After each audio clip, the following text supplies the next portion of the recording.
এই ভাই শুনেন, ছেলেরা তোমরাও শোনো। নবী সাল্লাল্লাহু আলাইহি সাল্লাম বলেন, এই জমিনের তলদেশ থেকে যখন সবকিছু উপরে উঠে আসবে, তখন অর্থ সম্পদ, হীরা জহরত, মণি মুক্তা, স্বর্ণ রৌপ্য এগুলো স্তূপ আকারে উঠে আসবে জমিনের উপরে, মানে হাসরের মাঠে।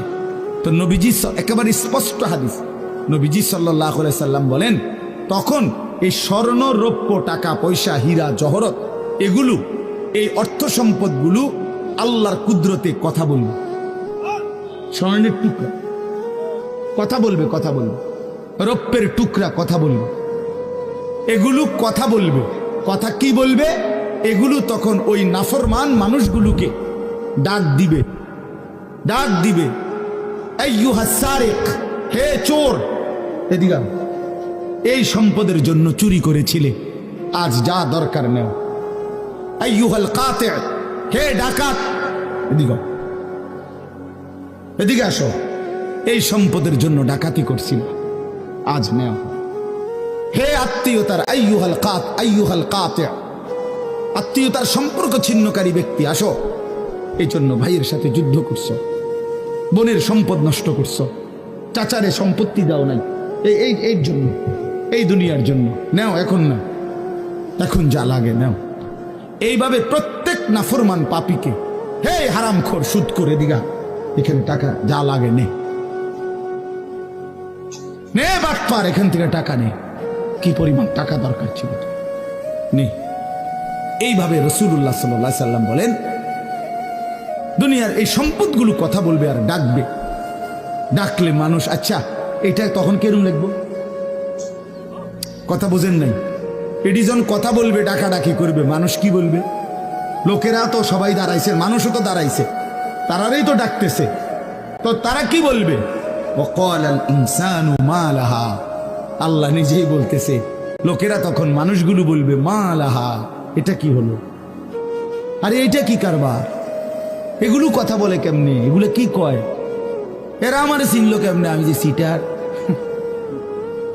আমি বাটফারে চিন্তা লাগলো, ইন্নালিল্লাহ, একেবারে পুরা ধরা, অনবিচার আচার কিছুই শুরু হয়েছে না, এখনই বেজ্জতি, বাকিটা তো অবস্থা খারাপ।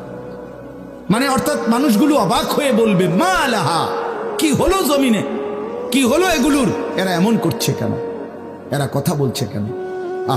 আল্লাহ বলেন, ইয়াউমাইদিন তুহাদ্দিসু আখবারাহা, আল্লাহ তাআলা বলেন, বান্দা হে কি দেখছো হবে?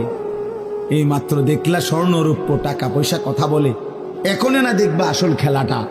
ইয়াউমাইদিন তুহাদ্দিসু আখবারাহা, আল্লাহ বলেন এখন দেখবা সরাসরি এই হাসরের মাঠে তোমার সামনে, তোমার পায়ের নিচের জমিন, তোমার পুরা জিন্দেগির কথা, তোমার যত তথ্য, ভালো কিংবা মন্দ, নেক কিংবা গুনাহ, তোমার সমস্ত কিছু, রাতের কিংবা দিনের, একাকী কিংবা প্রকাশ্যের, গোপন কিংবা আড়ালের, আল্লাহর কসম জমিন সবটা এখন তোমার সামনে বলে দিবে।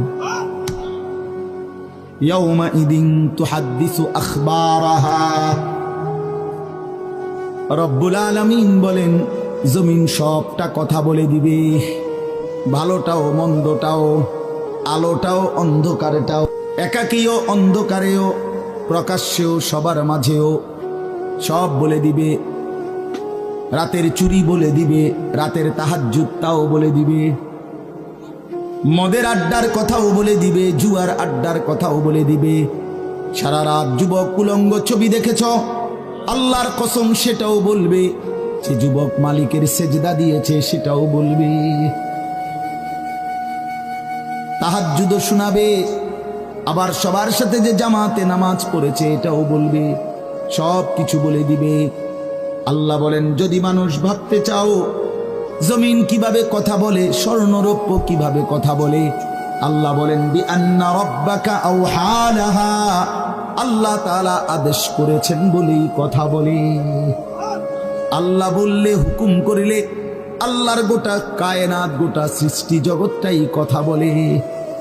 ওয়াশাহিদা আলাইহিম সামউহুম ওয়া আবসারুহুম ওয়া জুলুদুহুম বিমা কানু ইয়ামালুন। আল্লাহ বলে, হাসরের ময়দানে বান্দা, তোমার কান, তোমার চোখ, তোমার সারা দেহের চামড়া, জুলুদুহুম, তোমার সারা দেহের চামড়া, হাসরের ময়দানে তোমার পুরা জিন্দেগির কর্মকাণ্ড বলে দিবে।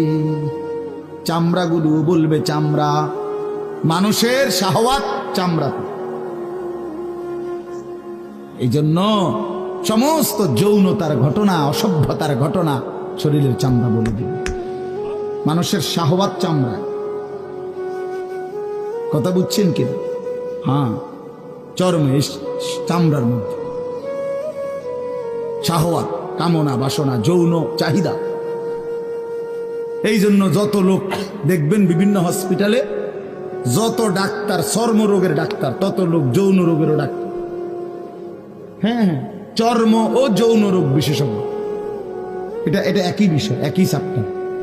চামড়া মানে আল্লাহ তাআলা বলেন তোমার চামড়া বলে দিবে কত রাত কত দিন নারীর প্রতি অবৈধ আগ্রহ, অস্থিরতার, বেহায়াপনার, অসভ্যতা করেছিলে।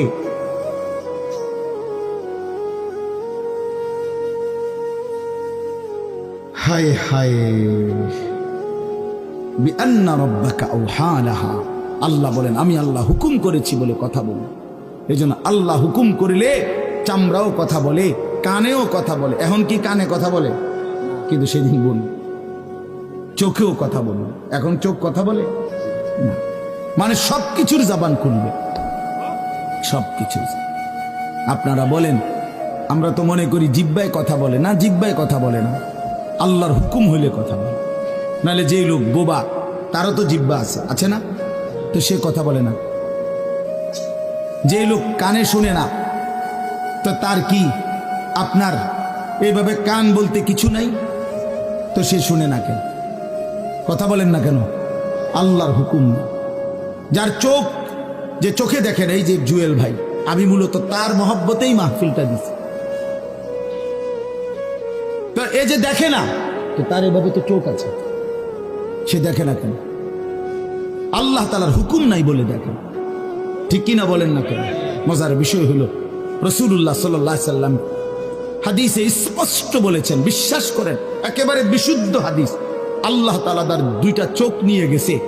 নবীজি বলছেন সে যদি সবর করে আল্লাহর হুকুমের উপরে চলতে পারে, রাসূলুল্লাহ সাল্লাল্লাহু আলাইহি সাল্লাম বলেন আল্লাহ তাআলা তাকে এই দুইটা চোখ নিয়ে যাওয়ার কারণে, অন্ধ বানানোর কারণে সে যে সবর করলো, আল্লাহ রসুল বলছেন আল্লাহ তাআলা নিশ্চিত তাকে জান্নাত দান করবেন।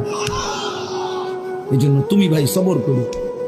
মালিকের এই দুনিয়া দেখতে পারলা না, তো অপেক্ষা করো, একদিন জান্নাত দেখবা, জান্নাতের হুর দেখবা, তো আরো মজা হবে যে আমি প্রথমেই জান্নাতই দেখলাম,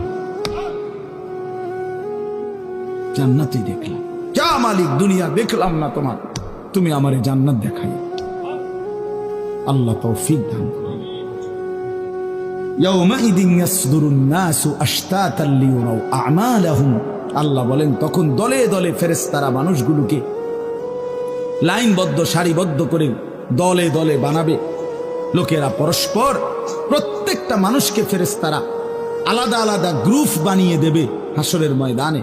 তখন প্রত্যেকে এই গ্রুপে গ্রুপে, দলে দলে লিয়ুরাউ আ'মালাহুম, নিজেদের আমল নামা, নিজেদের আমল দেখবার জন্য সামনে এগিয়ে যাবে। অর্থাৎ প্রত্যেককে তার আমল নামা দেখবার জন্য, দেওয়ার জন্য নির্দিষ্ট জায়গায় নিয়ে আসবে। নেওয়ার পরে সেখানে প্রত্যেকের ফাইল, প্রত্যেকের খাতা, আমল নামা তার হাতে তুলে দেওয়া হবে। দিলেই সে দেখবে। আল্লাহ বলতেছেন ফামান ইয়ামাল মিসকালা যাররাতিন খায়রান ইয়ারা।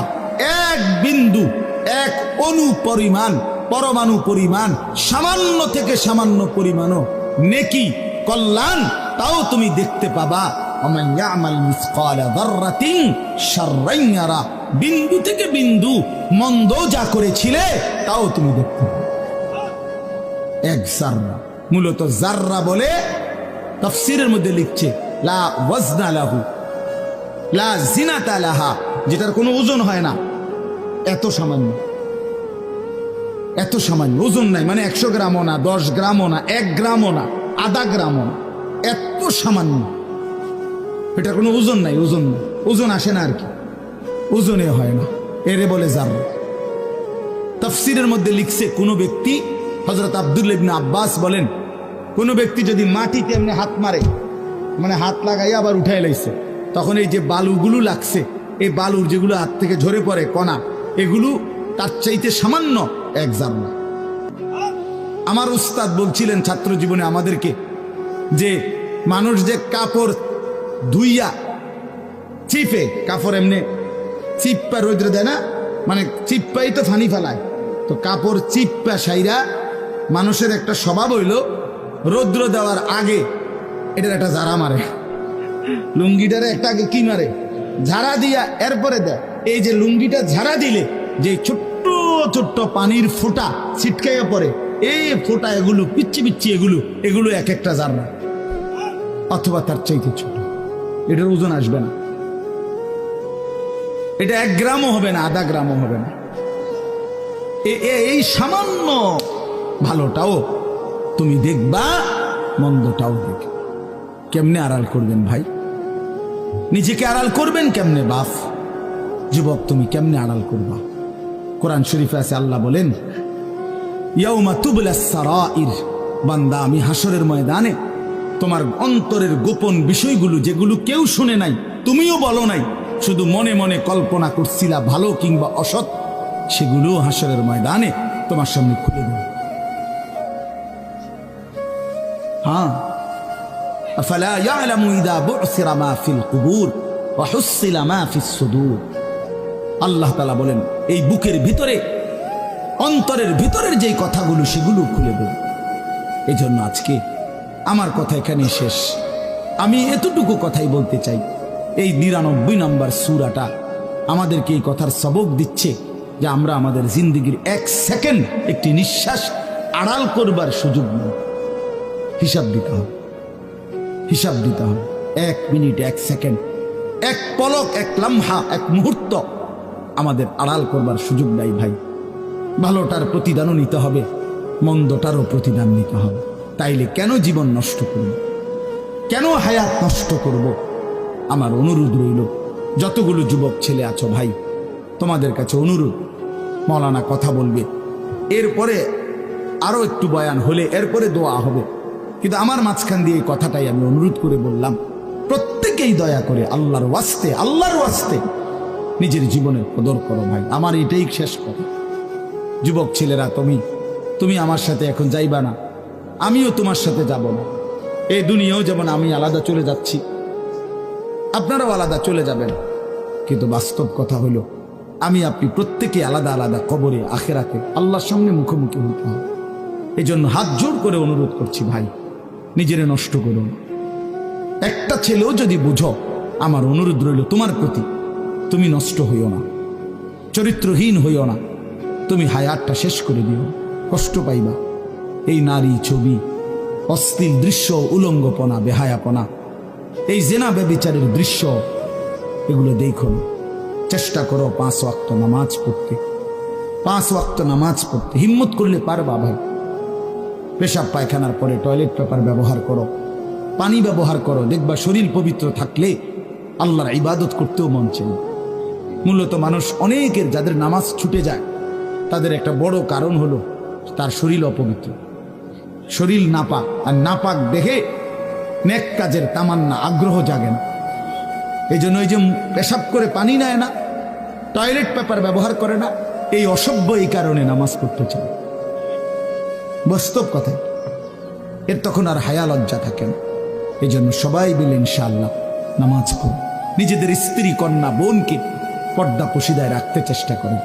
যে মেয়েটার পর্দা নাই, যে মহিলার পর্দা নাই, বিশ্বাস করেন যে তার নিজের ইজ্জত, নিজের কদর, নিজের সতীত্ব, নিজের পর্দার কদর বোঝে না, এটা কোনো নারী না, এটা কোনো মহিলা না, এটা প্লাস্টিক জাতীয় কিছু হইত। এটা এক ধরনের প্লাস্টিক, এটা এক ধরনের অসভ্য।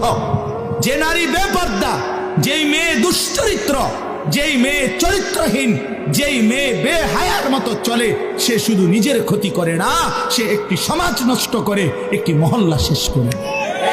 এই আগুন সারা মহল্লায় জ্বালায়া দেয়, তার রূপের যৌবনের আগুন জ্বালায়া অসংখ্য যুবকের জিন্দেগি নষ্ট করে। এই জন্য ওই জানোয়ার মনে রাখতে হবে, ওই অসভ্য নারী, যতগুলো ছেলে তাকে দেখে অবৈধ কামনা বাসনা করছিল, এই সমস্ত যুবকের সমপরিমাণ গুনাহ ওই অসভ্য মেয়ে, ওই নর্তকী, ওই ব্যভিচারিণী নারী তাকে ভোগ করতে হবে। এত সোজা না। এই জন্য বাবাদেরকে বলি, ছেলেদের দিকে কদর করেন, মেয়ের দিকে নজর দেন, স্ত্রীর দিকে নজর দেন। ওই খাট পালং দেখাইয়েন না, বিল্ডিং উল্ডিং দেখাইয়েন না, ইতান দেখাইয়া লাভ নেই।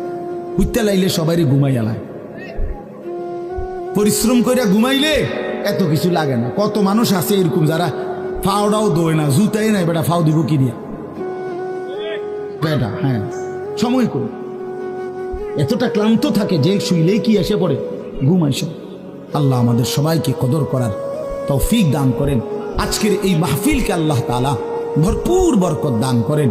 আল্লাহ তাআলা আপনাদের সবাইকে কবুল আর মনসুর করেন।